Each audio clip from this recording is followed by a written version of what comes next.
Forktales, a podcast that feeds ideas to the food and beverage world. Forktales is brought to you by Vigor, a branding and advertising agency focused on the restaurant and hospitality industry, and by Quench, a food and beverage advertising agency that specializes in evolving iconic food and beverage brands. Learn more, visit vigorbranding.com and quenchagency.com. If you love what we're serving up, please give Forktales a 5-star review on your podcast service of choice. Think of it as a tip for good service.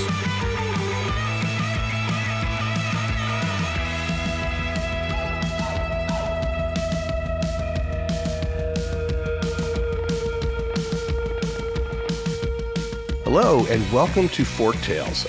We're diving into the world of cannabis-infused beverages and edibles with a true industry pioneer. He's the founder of VCC brands and CQ drinks, pushing the boundaries of taste, technology, and THC. Kenny Morrison, welcome to Forktales, and thanks for joining us today.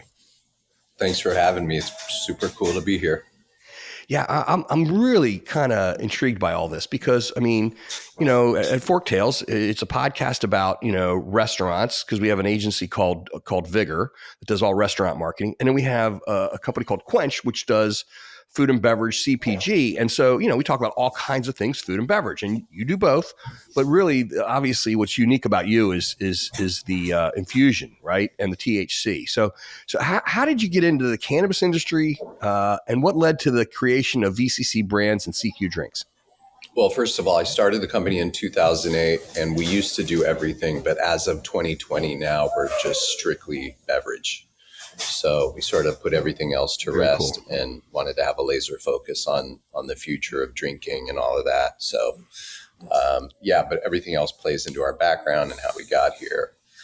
I guess I got into the cannabis industry because I had some friends who were exceptional cultivators, and they were a little scared to sell it through the appropriate channels back in 2006 because those appropriate channels were very new. Mm-hmm. In 2006, it was 10 years after Prop 215 was passed in California, right? That was the basically the original medical marijuana law in the United States, Prop 215. Mm-hmm. It passed in 1996, but it really took a good amount of years before it started expressing itself in the form of dispensaries, right? Mm-hmm. Storefronts where you could go, join a club, a collective, and purchase cannabis. And so, as you can imagine, people who'd been growing cannabis for decades were, hesitant to kind of jump into the fray of that new economy, that new sort of above board world. And so I just kind of looked at it as, visiting one of these early stores. It was almost kind of like an anthropological experiment for me, which really just means that I'm a thrill seeker. And, I wanted to go in and check it out. And I went in there and I happened to meet one of the owners, and he was a surfer. So we hit it off. Long story short, I ended up making a documentary about his store. It was one of the first 5 in all of Los Angeles County. And within a month, he was like, put down the camera, help me open more stores. So I handed off the documentary project to a friend. It never got finished. And I just found myself in the world of kind of, retail cannabis. That's wild. Now, you might want to keep that, and maybe the documentary evolves into yours. Bring back that old footage and make it your story as this thing unfolds. Because, I mean, it's fascinating. Obviously, you're kind of like riding the wave. Not to use the pun of surfing, but I know it's huge with you. But you're riding the wave of pop culture and the legalization and the accessibility and education of this whole industry. So you're kind of like, when you say that you knew cultivars a couple decades old, I mean, that wasn't legal then, right? I mean, that was, you said the hid in the shadows. Yeah. I mean, they were still, the person I'm speaking of, I'm still hesitant to kind of say his name, but he's a childhood friend and he's on LinkedIn and he has a career in cannabis and he's consulting for various countries and governments now on cannabis. But yeah, he was a third generation cannabis farmer from Big Wow. Sur. His grandfather grew cannabis. His That's father grew great. cannabis. He moved to Amsterdam and was doing a lot of breeding. He kind of became one of the Mm-hmm. preeminent breeders who's created some Mm-hmm. very important kind of landmark strains. And so there's a lot of kind of history and pride and culture to it. Mm-hmm. I mean, like you guys have this like modern day moonshiners thing happening, right? It's like, you see one day there'll be this documentary of like, the reenactment of the growing and the whole thing. So look, I'm older, I guess I've been around a little bit. And so it's I'll say my mind had to evolve over like, when, you did marijuana, it was illegal, but most people did it, especially younger people. And, to your point about hiding it now, I'm kind of surprised just about how accessible and everything it is, and it is legal and it's okay. And there's a lot of great benefits to it also. It's just, but it is a mind shift, right? We have to, if maybe for someone like yourself who's been around it for so long, it's really common in lifestyle. But I think for a lot of people, it is still like this thing, like, you see a dispensary or whatever, and you might think, or you see it on a label of a product, like, oh boy, I gotta stay away from that. That's bad. Sure. We have to really, educate, right? Yeah, I mean, it takes time to overcome stigmas and Yeah. preconceptions and whatnot. I think one of the reasons I was sort of cut out for maybe this role was because ever since I was a little kid, my father never hid his cannabis use to me, Mm-hmm. and even when I was 9 years old, he'd be like, "Hey, Kenny, I'm going to go get some grass. You want to come with me?" And I would go with him to his dealer, who was a Yeah. buddy, and I was, ever the entrepreneur. I was 9 years old selling magazine subscriptions like we all did at, Mm-hmm. elementary school Mm-hmm. back in the day. And he'd be weighing out my dad's eighth on the scale, and I'd say, "Hey, Vic, do you want to buy a magazine subscription?" And you know, That's my dad awesome. was my dad was buying something off him, and he was buying something off me. So Yeah, but to your point, like the stigma. Okay, so maybe because I'm older, I equate things like to alcohol, right? It's like, well, there was a time when there was prohibition, and then all of a sudden it was illegal. Like one of our clients that we work with at Quench is Yingling, and Yingling had been around before prohibition, and they were secretly kind of making beer during it, very quietly. And then when the laws changed, they had actually had a horse, like a coach and four with kegs of beer at the White House the day it was legal. And, if you do the math, the speed of a horse to get from Pennsylvania to Washington, they'd already made the beer. You know what I'm saying? So, yeah, and the reason I'm saying that is, or then we think about like Europe, and you hear like, well, there's no drinking ages in Europe. So kids have a glass of wine with dinner. Cause again, it is the stigma, right? So you were growing up with it. It's like really not that big a deal. I mean, like anything, if you abuse something, you abuse it, and it maybe abuses you. But this is just a very much a normal thing for you, right? I mean, it's been around. yeah. Honestly, I'm not even a huge cannabis user. I'm Mm-hmm. probably the person in my family who uses it the least amongst my mother, my father, my brother. It's wild. Um, but yeah, you were talking about, uh, I forgot what you were saying, but I was going to comment on it. Yeah, I was just saying how like alcohol had, there was prohibition, then it became legal, and I'm sure people's minds it was like, oh, now this is legal, this was bad, and those people drink, you're not supposed to. But it's the same with the cannabis. I mean, people it's always been around, but to your point, in the shadows, and now it's in a lot of states. I know there's differences in different states and different people listening to this. It might be like, well, it's not legal here, you can't drink that here or whatever, but it is becoming more, I'll say, normalized. And but in Europe, I was saying too about the stigmas. In Europe, people drank at young ages a glass of wine. A kid having a glass of wine with dinner is not a big deal because it wasn't made a big deal. It was just part of life and part of I'll say the ritual of a dinner. So I just Yeah. think it's that kind of thing. I wasn't around in the 20s and 30s, so I can't really comment on how stigmatized alcohol was or what devices or propaganda was used to stigmatize it. But my hunch is it hasn't really been subjected to the same levels of kind of propaganda as, Mm-hmm. the Mm-hmm. stigmatization of cannabis has been. Yeah. Yeah, I think you're probably right. I mean, I think you're probably right. You know, the other thing that really surprised me, I'll say, is like, you know, being in business, I get to know a lot of other folks that are, you know, in different types of industries, right? And you know, the stigma of, I'll say, what cannabis was, I'll say 15 or 20 years ago. There's a lot of folks in and around the area here that prominent families, I'll say, that just they invested, right? They saw this as a massive opportunity in the world, and just from health benefits to just the recreational benefits. But you know, I guess what I'm trying to say is I was surprised of the types of folks that came out to invest and build this out and everything else. Really, really, really cool in my mind. Yeah, I think that's another thing too. There's probably a lot of closeted users or proponents of cannabis, more so than there was probably in the 20s or 30s, you know, closeted consumers of alcohol, you know. But again, I'm just guessing.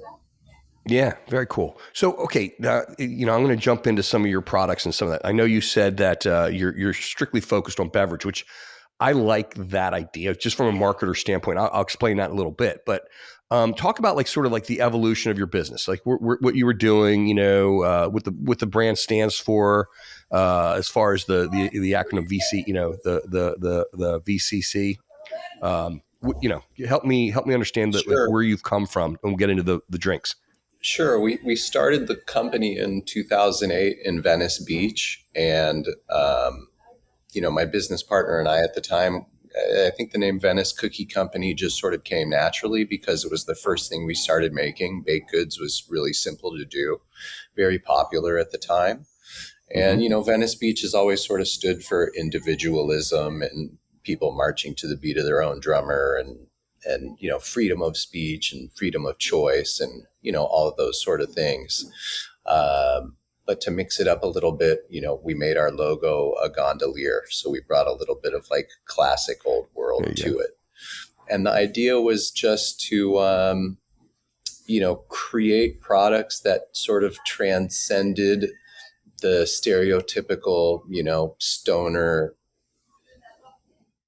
presentation, you know, and just make it be something normalized and acceptable and unstigmatized. So we were sort of envisioning a world without stigma before that existed. Very cool. Very cool. What is, if I may ask, what's the CQ? What does that stand for in the drinks? CQ stands for cannabis quencher. There you go. All right. So we have quench in common. But there you go. I like it. That came about because in 2012, the very first city in the U.S. to come up with cannabis regulations was San Francisco. And one of their earliest earliest set of regulations said that the word cannabis had to be the biggest word on your package. Like it had to be the biggest word on your label. And so I said, okay, if that's going to be a rule, I'm going to put the word cannabis in the name of the product. Yeah, so smart, good branding right there, man. Well done. You know, hey, you know, you lean into it, right, and make it recognizable. I love it. I love it. That's very, very, very smart. And so there's a lot of competition in cannabis-infused beverages now. So how do you position CQ drinks differently from other brands? For better or for worse, I don't really obsess over it too much. I think we have a pretty unique brand story, you know, and an authenticity that really can't be bought by some of our competitors. I do kind of pay particular attention to the female consumer. I think in general in cannabis, historically, you know, branding that's accessible to females has sort of been overlooked. And also I think by kind of shying away from playing into the cannabis stoner stereotypes, it opens up your brand to be more accessible to the uninitiated, right? And I think that's where the future lies. There's definitely brands that do a better job of really communicating to today's hardcore dispensary consumer than us. And I think that's strategic by them, and it's strategic by us, just the tact that we've taken. Hey, I'll say, for what it's worth, I love the tact you're taking. And again, just from the marketing perspective, let's face it, we know that their alcohol consumption is down. We know that the term California sober is a thing.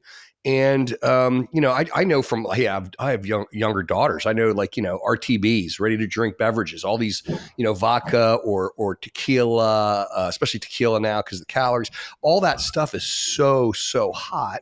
And I know all these big houses that own these brands, whether they're liquor or wine or beer, wine and liquor, whatever they are, they're always looking for the next thing. And I got to think yours is what you're doing is right there. And the other thing I'll say too, by the way, and I'm not placating here, I love your packaging. I think it's really, really, really well done. And we do packaging and we do branding. And I just, credit where credit's due. It's excellent work. Excellent work. Thanks. Thank you. So, good. I forgot what I was going to say. We were just talking about branding, and now you go ahead. Yeah, well, I was going to say what I was saying was a lot of these houses are always looking for the next big thing, and it's kind of funny, again, we live on the, we live on the East Coast. Our offices for our advertising agencies are Atlanta, Philadelphia, New York, and Harrisburg, Pennsylvania. I'm in the center of Harrisburg, in the center of Pennsylvania. So we go to the beach, right? Jersey Shore's a thing here, right? Maybe not as exciting or sexy as California, but it's like our thing, and it's just a thing. But what I've done and what I do, being a marketer, is I watch what people are drinking in the summer, and I could gauge what the hottest trend was going to be in RTBs by what was popping up at our beach town. Like it would be, whatever, if it was the Truly phase, the High Noon phase, the Surfside phase, all these brands, they would just pop and then they exploded for a year. And then they would, they sort of go mainstream. But then the next year something else would pop. And yours has got to be one of those. I mean that. And I just feel like it's so on trend. So I appreciate that. Yeah. I mean, I don't want to claim to be any marketing genius, and a lot of people are impressing upon us at all the times that we should really pay a lot of attention to consumer segmentation. And in cannabis, a lot is just done on hunches, sure, and guesses, right? We haven't had access to a lot of traditional data. And because I'm a surfer and, because of my lifestyle, I just kind of feel like I've positioned the brand to almost be the Corona of cannabis. Yeah. Right. Perfect. Find your beach, Yep. a laid back, lifestyle. Yeah. Yeah. I mean, and you said you're not, doing segmentation, but you said you're kind of appealing to women, and you said you're, the look, the feel, and to me that's segmentation, and that's brilliant because, I will say I don't have this fact in my back pocket, but I'm pretty sure that the seltzers of the world or the RTBs of the world really, really gain traction with females, right? I mean, the guys are still out there drinking beer, and I know that's very sexist, if you will, or very segmented, but it is a thing. I mean, they really brought that forth, and especially the calorie thing, and they still want to have fun and all that. So I think you're going right down the right lane here. So, and then the other thing that I think is really super cool that you have, and you said it, and you should make sure you exploit it, is you have a story. As an agency, we are hired to make stories a lot, and that's great and all, but it's even better when there is a true grounded story in a brand that you can tell that story over and over again and really, allow people to feel a part of it. So you have something super cool that, I always say, the key to marketing is find your unfair advantage and exploit the shit out of it. So yeah, that's what you got, to go back to the female thing, my theory has just been, look, if girls like to drink it, guys are going to drink it. Sure. If girls if girls are comfortable drinking it, guys are going to be comfortable drinking it, or will at least buy it. Sure. And your second point, what were you saying about that? About the story? You just have a phenomenal, like a real story. Yeah, we're basically, you could say that we're sort of like the original prohibition cannabis beverage brand. Yeah. But yeah, I mean, the things we've been through to keep this thing alive, and the precarious positions we have found ourselves in over the years, and the effort and the time and the risks we've taken.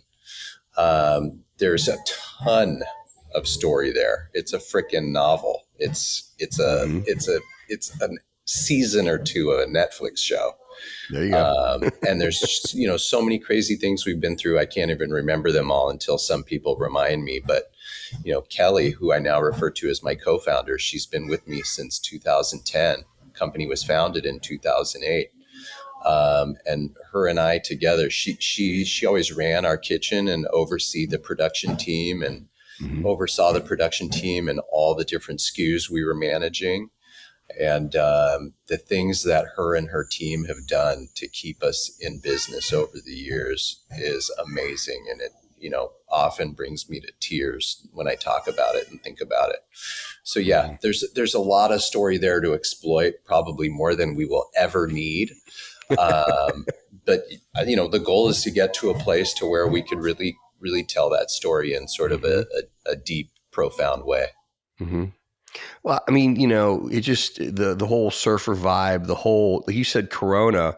But a couple Corona with, like you said, Prohibition, and that whole maybe it started out as like a nighttime sort of like in the shadows, if you will, vibe type of thing. But it's the beach, it's cool.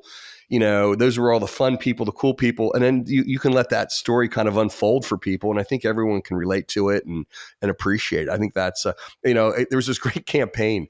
And I forget, and you might know it because you're a surfer, but I'm just an ad geek, right? An advertising marketing geek. It was a thing.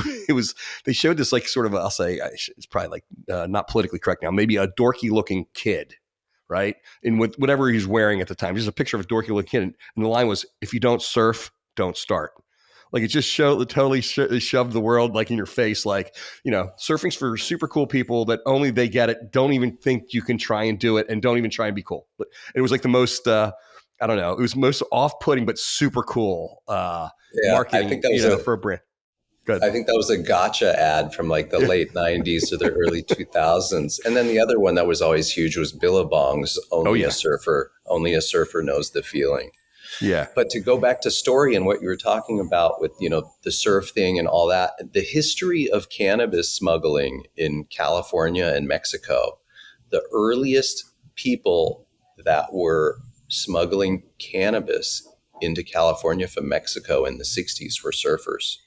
Were pro surfers, because they were the guys who had a perfect story about why they were going over the border in a bus, and they were bringing back, trucking back and forth their big giant surfboards, and people were gouging those surfboards, gouging the foam out of them and filling those surfboards with pounds and pounds of pot and glassing them back up and bringing them over the border.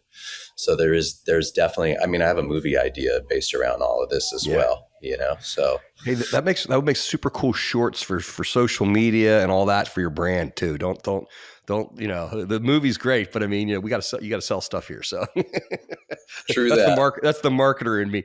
So, and on that, I think I'd mentioned right before we started talking, a lot of times we'll have a client, we're actually, talking to someone right now. We're starting off a really cool brand, but it's a style of cooking, I'll say. I don't want to give the whole thing away, but a style of cooking. So there's a big part of it. Like we have to educate people about this style of cooking and why it's so important and all the nuances about it, and all the great things about it. But it's like, yeah, but that's a style of cooking. That's not your brand. We got to sell your brand, right? So in your situation, and again, that can be difficult because it's expensive to do marketing or PR. And it's so you want to tell the story of the industry or the product, but we really need to tell the story of our brand. So where I'm going with all this is there's an awful lot to the THC and to cannabis and in liquids. It is a newer thing. So now we have to educate on one side, but we can't spend our money and time too much spending on education because we also want to sell our product. So where I'm going with this, okay, nano emulsification, okay, that's the fast acting THC. That's a kind of a big deal, right? And can you talk about that and how it is in your beverages and like sort of like, I think most people understand alcohol, right? If I weigh X amount of pounds, if I drink 3 or 4 beers within 2 hours, I've got to be watching, if I'm over the limit. So talk about like, nano emulsification, THC, and how much is in it and all that kind of good stuff. Nano emulsified cannabis oil is used by everybody pretty much. It's just really a way of increasing the surface or area of a cannabis oil droplet, right? And by increasing the surface area, you increase the bioavailability of it. So it allows you to experience the effects faster. I think it'll be around forever. I think it's sort of like a slimmer MacBook or an iPhone. It's just something that the consumer will take for granted at this point and never be disappointed if the newer iteration hits a little faster, works a little quicker. The places where you can do some interesting things. I don't think anyone has a problem with the product hitting you faster. Whether or not they want it to go away faster, the offset is where you can probably dial it in based on who your consumer is. Gotcha. Some people want a fast onset and a fast offset. Some people want a fast onset, but a slow offset. So I think, the technology will continue to sort of evolve and offer consumers some new things. But it's sort of, and correct me if I'm wrong, because I very well may be, but when we talk about the beverage, I mean, don't you think people are equating the THC infused beverage with an alcoholic beverage? Because it's like, that's what I know. I know if I drink 3 Manhattans in an hour, I've got some issues. I mean, as far as, being able to drive and things like that. So just understanding your body type and all that. I mean, is it fair to say that it's important to get your beverages, when I say to line up from a knowledge standpoint of what I should use, how much I should use, and all that kind of thing? Yeah, cannabis drinks are their own thing, but obviously we're all trying to target, the alcohol consumer looking to moderate their alcohol consumption, right? And for the person with no experience with cannabis, the easiest analogy is to make it similar to alcohol. Right. And I think when a cannabis drink affects you as quick as an alcoholic drink does, that's going to most definitely increase the consumership. And we're getting there. And then at the same time, cannabis is a different thing. Not everybody who uses cannabis or cannabis drinks is using it as a replacement for alcohol. But again, I think across the board, no one has a problem with their cannabis drink hitting them faster. Right. Because, I mean, for those that don't know, I mean, I think typically it was a slower build, right? Or it took a little bit longer. So people might consume more thinking, oh, this isn't working or whatever else. And it might multiply a little bit. Yeah, there's still also a lot of misunderstandings about, the time it takes for cannabis to hit you. Some people think cannabis is going to affect you faster on an empty stomach. The truth is it matters what's in your stomach, right? Cannabis is lipophilic, so THC binds to fats. So if you just ate a bowl of ice cream and then you drink a cannabis drink, you might have a more profound impact from that drink based on, the fatty substances in your bloodstream. Very cool. In your stomach. Very cool. Yeah. So, I mean, what other misconceptions are there about cannabis beverages that you're working to change? And again, I know you got to sell your brand, but there's also this whole industry. There's a lot of people out there that you got a lot of consumers in front of you, and that. I mean, there's a big opportunity here. So, what are some of the other misconceptions that you have to kind of navigate? That they taste bad or they're too strong, right? Everyone's had a bad experience with edibles, right? In college or whatever. We've all gone too far, taken more than we wanted, gotten higher than we expected, had a bad experience. And so that's a lingering obstacle to overcome, right? And it's like, the microdose, super low dose beverages do a lot to address that. Even then, still people are hesitant to try them. And sure, you can say that cannabis drinks taste bad or are too strong, but I think it's as true for cannabis as it is for alcohol. Sure. Sure. Well, I was going to say too, I think everybody has had that experience with alcohol too, where, oh, that night we drank all that tequila. I can't even stand the smell of tequila anymore. So, I mean, the whole too much indulgence, I think everybody has experienced that as much as well. So, I'll say this too. It's been interesting because it's sort of proved out my theory of, targeting predominantly, skewing a little female with the products. When we're doing a tasting or a demo somewhere, and people are passing us by on the sidewalk and I say, hey, would you like to try a drink?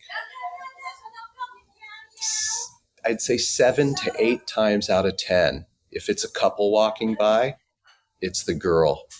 It's the girlfriend who pulls their boyfriend or their husband over to take a sample and try a taste. And, it might be that men have had more experience with cannabis, that men are a little more resistant to trying it just because they're more likely to have had a bad experience with it. I don't know. Yeah. I just think, again, from my standpoint, just from the marketing standpoint, I love that you have the story. I love the story that you have. And I love the fact that you have this sort of female skew, whether intentional, unintentional, whatever. I just love that because I just think that's going to serve you well. That's going to serve you very well long term. So, how do you think cannabis brands can build consumer trust, especially like among new users? Is it really an understanding of the percentage of THC? Is that kind of a thing, or how do you move forward in that regard? I think you just have to have a reliable product. You got to have great customer service, and you got to be honest. I think honesty is particularly important in the cannabis industry. And for connecting with seasoned cannabis consumers. Not that we're always targeting seasoned cannabis consumers, but I think you can sort of make people's, eyes get crossed and glazed over when you talk too much about the technical aspects. Nano emulsification, all of these, all of this can, kind of go over people's heads. Even talking about the terpene content or the cultivars of cannabis used, all of that stuff. It's important. That helps you attract a certain subset, a certain niche. But I think just, you're an advertising guy, better than me, like authenticity, honesty, great customer service, a reliable, repeatable experience with the product.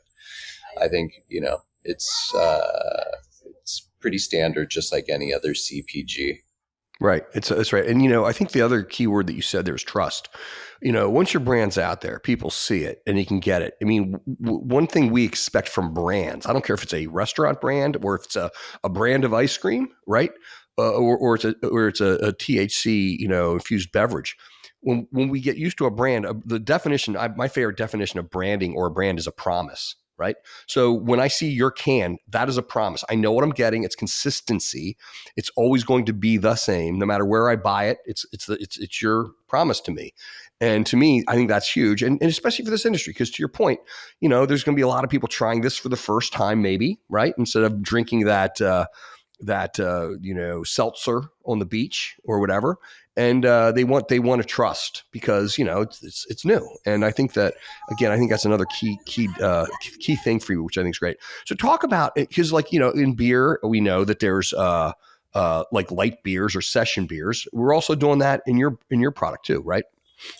Yeah, that's kind of a big riddle for everybody right now. It's like, do we make the product low dose and sessionable? And then you have some people commenting on social media, the potency of that product is made for an ant.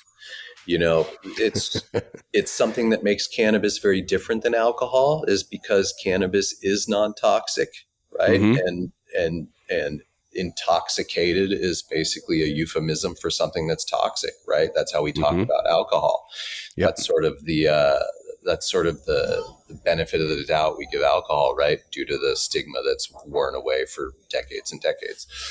But because cannabis is non-toxic, the tolerances for cannabis vary far greater than people's tolerance for alcohol. So, what might be an appropriate dose for you versus me versus someone else in cannabis is way, way, way different than alcohol. And there is no sort of one-to-one, comparison. They're not analogous in that way at all. But like alcohol, wouldn't it be though, once you understand your and maybe I'm wrong on this assumption, but once I understand my body type, right? Like I'll say my wife, if I drink a martini, I'm fine. I can feel it a little bit. If my wife drinks one martini, she's like, okay, I can't have two. Do you know what I mean? She's much smaller than I am. So is the cannabis beverage the same? I mean, is it gonna, if we have the same beverage, her and I, is it like I might, because of my size, my body mass is bigger? Is it, do I have a higher tolerance or not really? A couple things. Cannabis is biphasic. I like to nerd out on some of the words sometimes, but I'll take you back to this. I mean, in the early days when we started Venice Cookie Company, and I was, the original sales guy taking the products from store to store to store. We had one dispensary owner who was like, that was so strong. I don't ever want to see one of those again.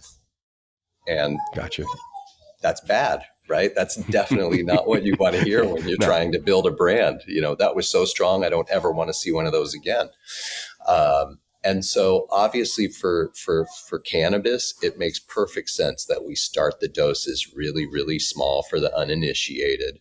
That the seasoned consumer says that's a ridiculously small dose and would do nothing for me. We're just in this season where it's going to take people some time to sort of get their sea legs and get that understanding. We used to make 1,000 milligram brownie, right? That brownie was not intended to be eaten in one sitting. And the people who were purchasing it understood that. But the person with minimal cannabis experience would tell us that's the most irresponsible product I've ever seen, and you should not be able to make that. No one holds up a jar of ibuprofen and says 50,000 milligrams. That's irresponsible. Yeah, right. No one holds up a handle of Jack Daniels and says that's irresponsible. Right. There's an understanding that, well, sure, it's a gallon of whiskey, but you drink it by the shot.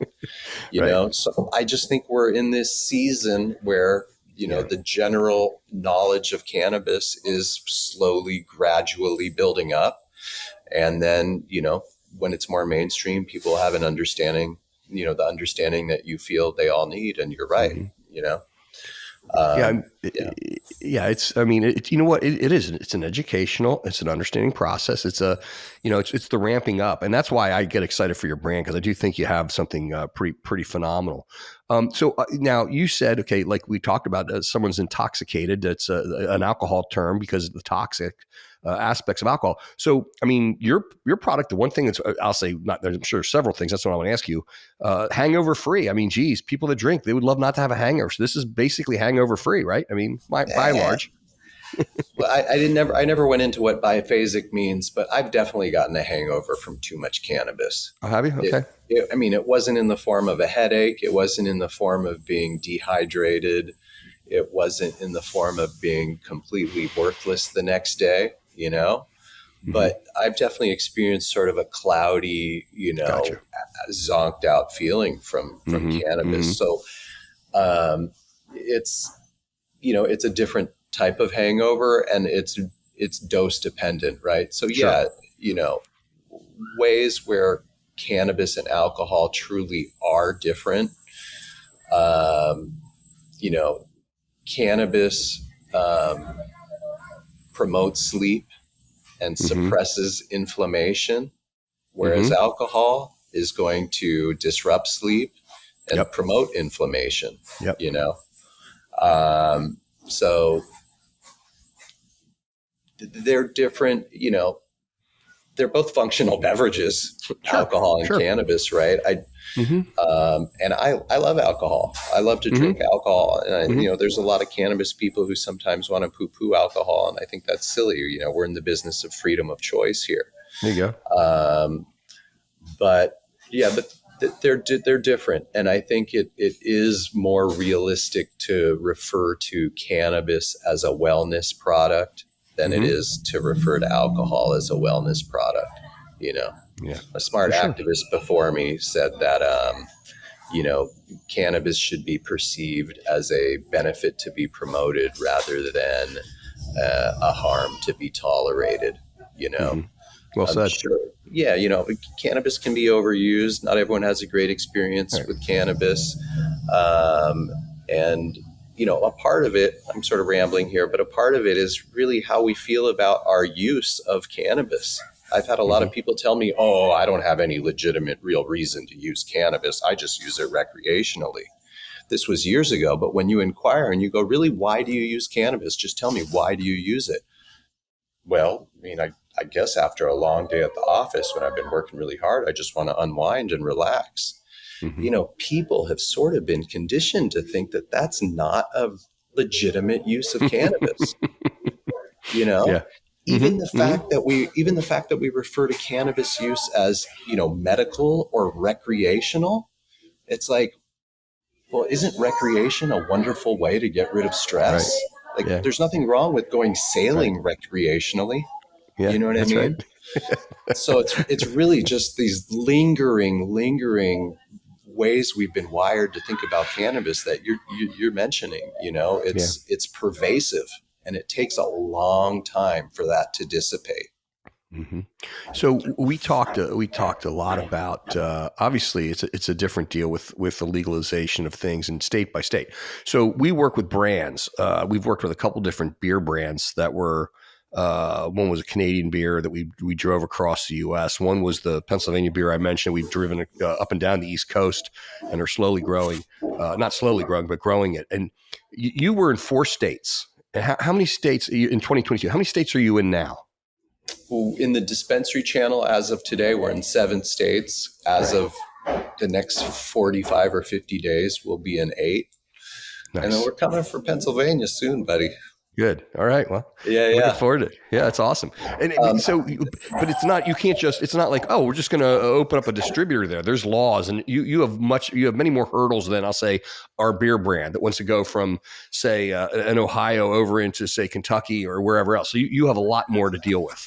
Yeah, well, we're in 7, going on 8 states in the dispensary channel, which is where all the high, regulatory barriers are, right? Yeah.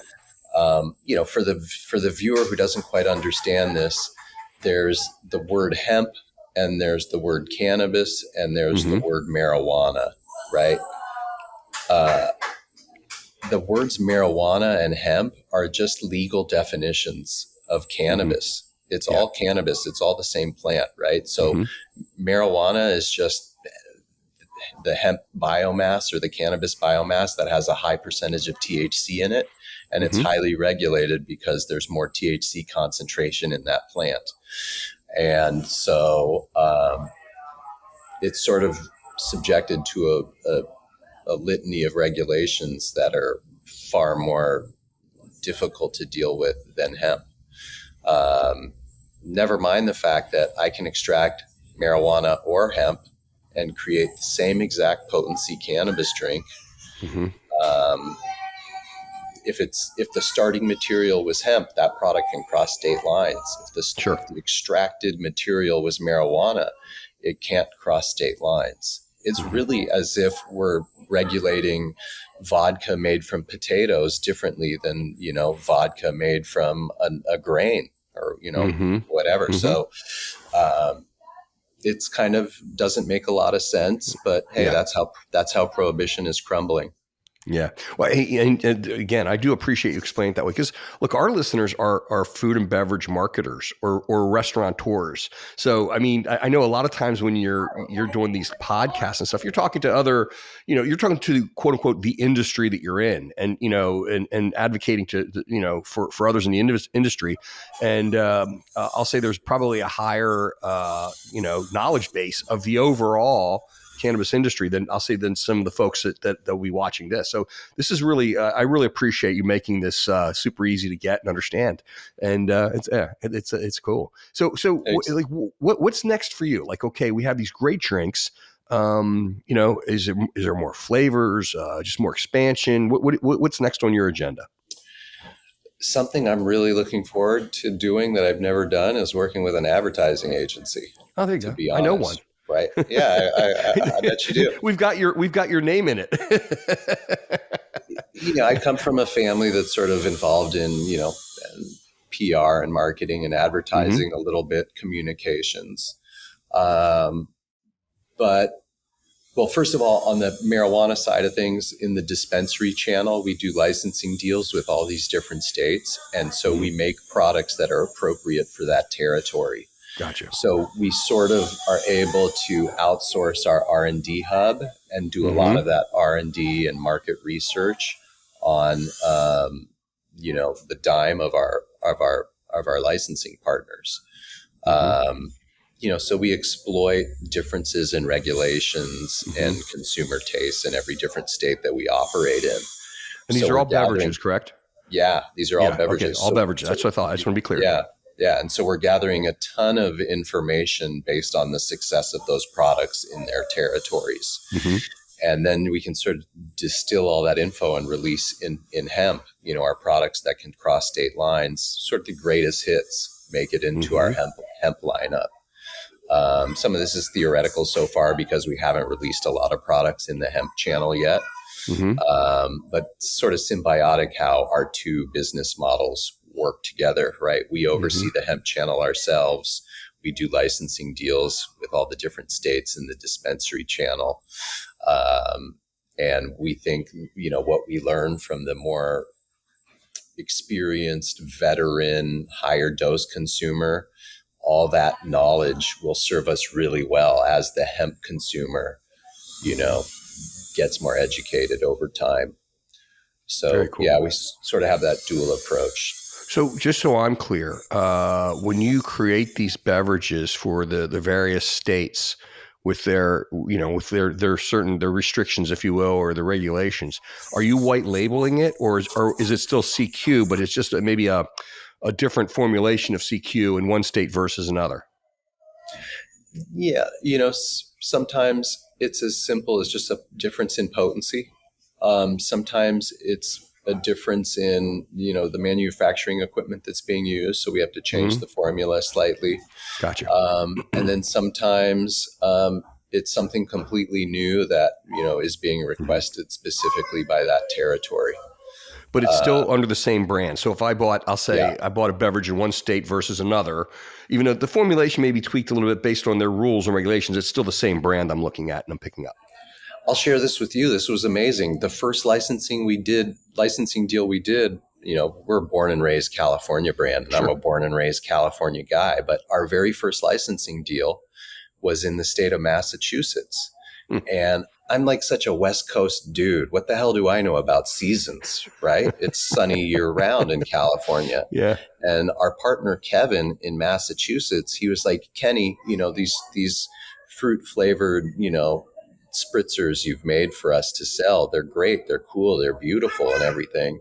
He's like, but no one drinks White Claw in the wintertime here in Massachusetts. I was like, huh? I was like, really? Yeah. He's like, yeah. He's like, we drink a pumpkin stout or whatever come fall.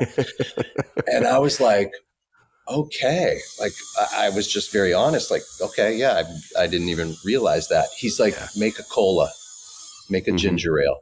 He's like, give me some things that aren't going to be affected by the seasons. Yeah, that makes sense. Yeah. And I had to think about it over the weekend. I was like, that's totally off brand. We're a fruit forward tropical beverage brand. And then I thought about it over the weekend and I said, what do I have to lose? This guy's willing to put my name on a formula based on an idea that he thinks will work in New England. Came back Monday. I said, let's do it. And now these are the products that have really taken us to a whole nother level in the Midwest, right? Soda pop. Sure. And I think you just got to be willing to kind of, be open-minded and try new things. And, in the cannabis world, maybe your brand doesn't just have to be as sort of segmented as would be expected in, mainstream CPG. Yeah, that's fair. All right. So we're going to play one quick game here towards the end. Okay. We have this thing we put together called High or Hype. So we're going to end up with a rapid fire Q&A, and so in the cannabis industry, what does high mean? Yeah, high is going to be, it's legit. So high is good. Okay. It's true. And hype is just that. It's just hype. All right. So, all right. We talked about this earlier. Fast acting THC, high or hype? Legit. High. Okay. High. CBD infused cocktails. Hype. Celebrity cannabis brands. Hype. THC infused cold brew coffee. TBD. I don't know. I felt like one of those where you were like, I've not really heard of it yet, but that's not a bad idea. So, I don't want to poo-poo it. This could be my next thing. Okay. Cannabis beverages in a post-workout or hangover recovery drink. High. Cool. Very cool. Yeah. All right. So you've been phenomenal. This has been great. I got an education, so thank you. And I'm totally intrigued by this again. And I'm truly not selling here.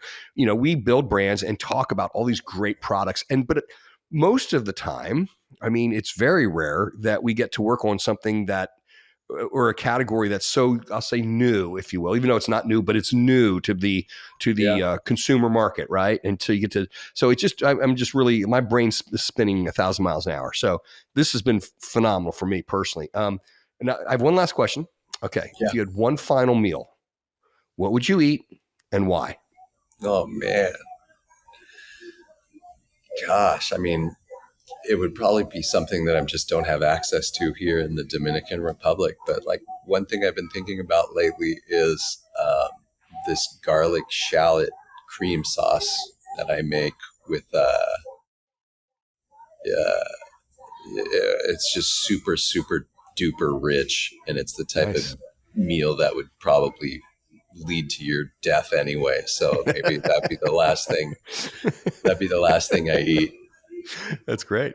That's fantastic. Now, see, if it were me and, you're California, I would have said In-N-Out Burger, right? But because, whenever I land, which I will land there on Tuesday afternoon, I'll be there. So I'll have and as soon as I hit the tarmac, I always find In-N-Out and then do my business. So anyway, that's fantastic.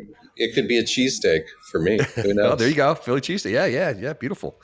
Very well. Okay. It was awesome. Thank you so much for your time. Enjoy the Dominican. Hopefully you get some surfing in, and it's been awesome. Thanks for your time. Thank you.